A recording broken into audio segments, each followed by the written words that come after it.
Hello friends, welcome to my YouTube channel. और आज की वीडियो में हम पढ़ने वाले हैं महाजनपदों के बारे में।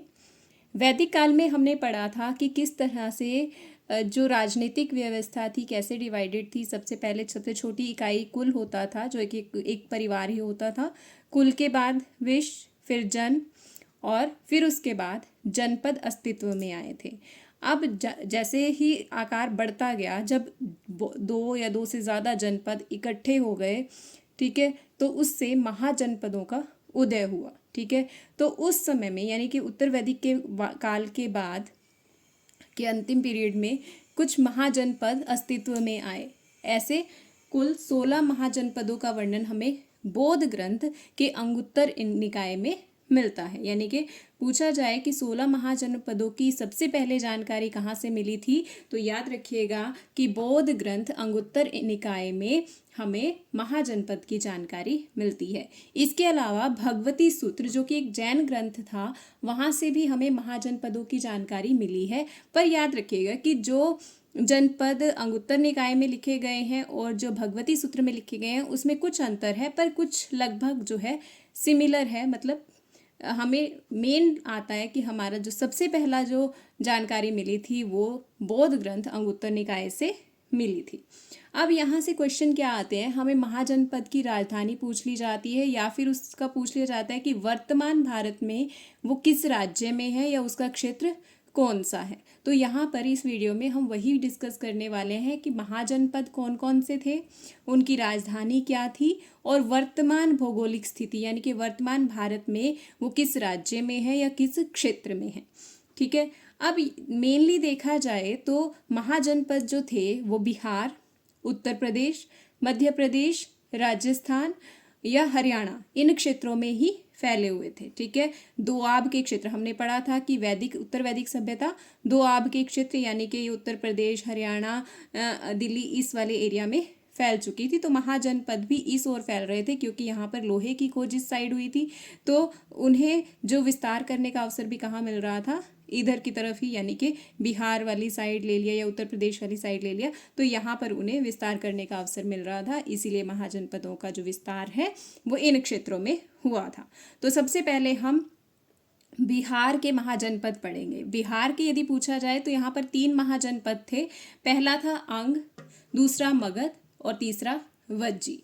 ठीक है, अंग, मगध और वज्जी।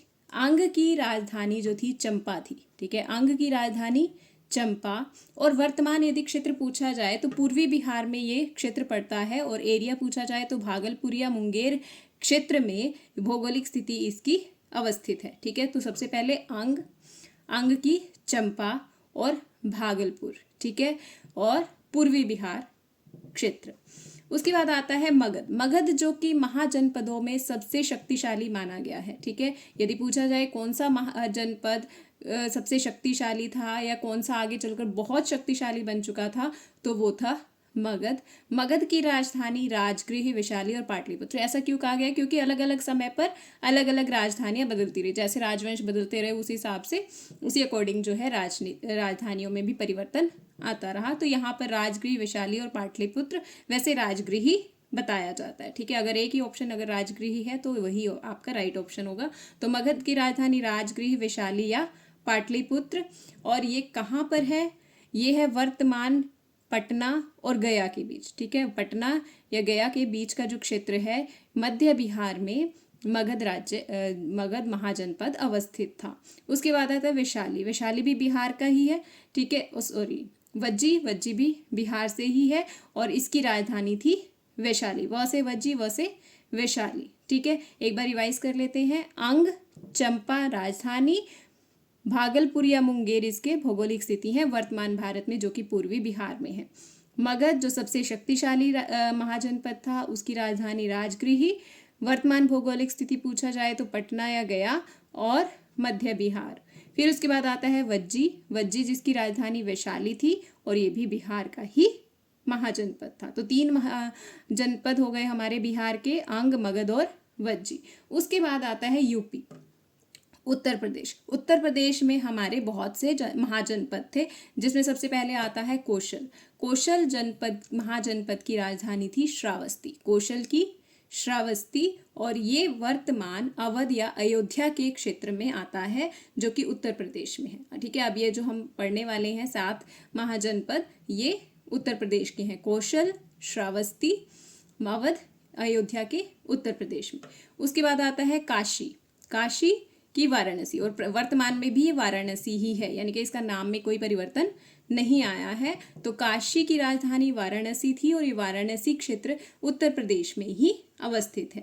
उसके बाद आ गई मल, मल जो है कुशवती या कुशीनगर, कुशवती कह देते हैं या कुशीनगर कह देते हैं, ये देवरिया उत्तर प्रदेश में अवस्थित है, जिसका संबंध भी महात्मा बुद्ध से है। ठीक है, वो हम अगली वीडियो में पढ़ेंगे कि किस तरह से कुशीनगर और महात्मा बुद्ध में क्या रिलेशन है। ठीक है, उसके बाद आता है वत्स, वत्स जिसकी राजधानी कौशाम्बी थी, ये वर्तमान इलाहाबाद उत्तर प्रदेश के क्षेत्र में है। नेक्स्ट है पांचाल, अहिछत्रपुर, ये बरेली उत्तर प्रदेश में है। पांचाल महाजनपद, राजधानी अहिछत्रपुर और वर्तमान बरेली उत्तर प्रदेश में स्थित है। नेक्स्ट आ गया हमारा सुरसैन, सुरसैन जो है मथुरा क्षेत्र में है। ठीक है, और इसकी राजधानी भी क्या है, मथुरा, वर्तमान के मथुरा में, और उस समय भी इस क्षेत्र का नाम मथुरा ही था। तो सुरसैन मथुरा राजधानी और मथुरा उत्तर प्रदेश में यह अवस्थित है। अब इसके बाद आगे हम पढ़ते हैं। इसके बाद आता है चेदी महाजनपद, चेदी जो है उसकी राजधानी थी शक्तिमती, और ये वर्तमान बुंदेलखंड जो कि उत्तर प्रदेश और मध्य प्रदेश की सीमा क्षेत्र में ही आता है। ठीक है, तो इसे उत्तर प्रदेश का क्षेत्र भी मान सकते हैं, मध्य प्रदेश का भी मान सकते हैं, पर मेनली उत्तर प्रदेश में है। तो चेदी, शक्तिमती, बुंदेलखंड उत्तर प्रदेश में। ठीक है, तो उत्तर प्रदेश के एक बार फिर से रिवाइज कर लेते हैं। हमने पढ़े कौशल, काशी, मल, वत्स, पांचाल, सुरसैन और चेदी। ठीक है, ये सब किसके हैं, उत्तर प्रदेश के हैं। कौशल की राजधानी श्रावस्ती, काशी की राजधानी वाराणसी, मल की राजधानी कुशीनगर, वत्स की राजधानी कौशाम्बी, पांचाल की राजधानी अहिछत्रपुर और सुरसैन की राजधानी मथुरा और चेदी की राजधानी शक्तिमती। ये हो गए क्षेत्र हमारे उत्तर प्रदेश के। अब इसके बाद और कहाँ थे जनपद, इसके अलावा जनपद थे हमारे कुरुक्षेत्र, जो हमने पिछली वीडियो में भी पढ़ा था। 2 जनपदों को मिलकर एक क्षेत्र बना जिसे कुरु कहा गया, एक महाजनपद बना जिसे कुरु कहा गया, और कुरु से ही कुरुक्षेत्र विख्यात हुआ। ठीक है, तो कुरु महाजनपद की राजधानी थी इंद्रप्रस्थ, जो कि क्या है, वर्तमान दिल्ली वाले क्षेत्र को इंद्रप्रस्थ कहा गया है। तो दिल्ली और हरियाणा के क्षेत्र में महाजनपद थे, यहीं पर कुरु से कुरुक्षेत्र, और कुरुक्षेत्र में महाभारत का युद्ध हुआ था। ठीक है, तो महाजनपद था कुरु, राजधानी थी इंद्रप्रस्थ, और वर्तमान क्षेत्र है दिल्ली और हरियाणा का। ये हरियाणा में एक ही है या दिल्ली में एक ही क्षेत्र है महाजनपद का। उसके बाद आता है अवंती, अवंती जो है उसकी राजधानी उज्जैन थी और महिष्मती, 2 थी। ठीक है, अवंती 2 भागों में विभाजित था, उत्तरी भाग और दक्षिणी भाग। उत्तरी भाग की राजधानी उज्जैन थी और दक्षिणी भाग की राजधानी महिष्मती थी। और इसका वर्तमान में क्षेत्र कौन सा है, मालवा, जो कि मध्य प्रदेश में, मध्य प्रदेश से भी एक ही क्षेत्र आता है अवंती का। मत्स्य की राजधानी विराटनगर थी, जो कि जयपुर राजस्थान में है। उसके बाद है अश्मक, अश्मक की राजधानी पोटली थी, पोटली, और ये जो है ये गोदावरी नदी क्षेत्र के अंतर्गत आता है और जो कि वर्तमान आंध्र प्रदेश का क्षेत्र है। ठीक है, अश्मक की राजधानी पोटली और गोदावरी नदी क्षेत्र आंध्र प्रदेश के एरिया में है ये। उसके बाद है 2 जनपद ऐसे थे जो भारत से बाहर थे, एक था कंबोज और एक था गांधार। ठीक है, कंबोज जनपद, इसकी राजधानी राजपुर या हाटक थी। ठीक है, कंबोज, राजपुर या हाटक, दोनों नाम ही आ सकते हैं। ठीक है, तो राजपुर होगा या हाटक होगा। और ये कहाँ पर है, ये अफगानिस्तान और पाकिस्तान या जम्मू कश्मीर की बाउंड्री के पास जो एरिया है वहाँ पर कंबोज महाजनपद था। फिर उसके बाद आता है गांधार, गांधार तो पता ही है कि ये भारत से बाहर ही था। ठीक है, तो गांधार की राजधानी तक्षशिला, और ये पूर्वी अफगानिस्तान के क्षेत्र में आता है। एट प्रेजेंट ये पूर्वी अफगानिस्तान में, यानी कि अगर सिर्फ पूछा जाए भारत के बाहर के जो जनपद थे तो वो थे कंबोज और गांधार। ठीक है, कंबोज और गांधार महाजनपद भारत में अवस्थित नहीं थे। अब इससे 2-3 पॉइंट इन जनपदों से जो हमें याद रखने हैं। सबसे पहले है कि यहाँ की राजनीतिक व्यवस्था किस तरह की थी। मेनली जो यहाँ पर राजनीतिक व्यवस्था होती थी वो राजतंत्रात्मक होती थी, किंतु मल और वज्जी हमने कहाँ के पढ़े? मल और वज्जी। वज्जी जिसकी राजधानी वैशाली थी और बिहार क्षेत्र में आता था, और मल जो था कुशीनगर देवरिया उत्तर प्रदेश में था। तो ये दोनों क्षेत्र ऐसे थे जहाँ पर गणतंत्रात्मक व्यवस्था थी, यानी कि लोग ही अपने राजा का चयन करते थे और वो शासन किया करते थे।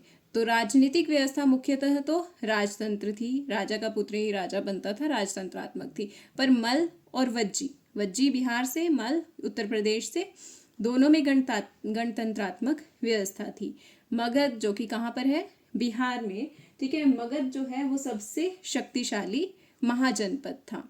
कुशीनगर जो कि मल की राजधानी थी, ठीक है, हमने पढ़ा था। कुशीनगर जो कि मल की राजधानी थी, बुद्ध का परिनिर्वाण वहीं पर हुआ था, ठीक है। यही पॉइंट याद रखना है कि कुशीनगर जो कि मल की राजधानी थी, वहाँ पर बुद्ध का परिनिर्वाण हुआ था। तो ये थे कुछ इम्पॉर्टेंट पॉइंट्स, कुछ महाजनपद, इम्पॉर्टेंट जनपद और उनकी राजधानियाँ, उनके वर्तमान क्षेत्र, इससे क्वेश्चन आ जाता है। So thank you, have a nice day.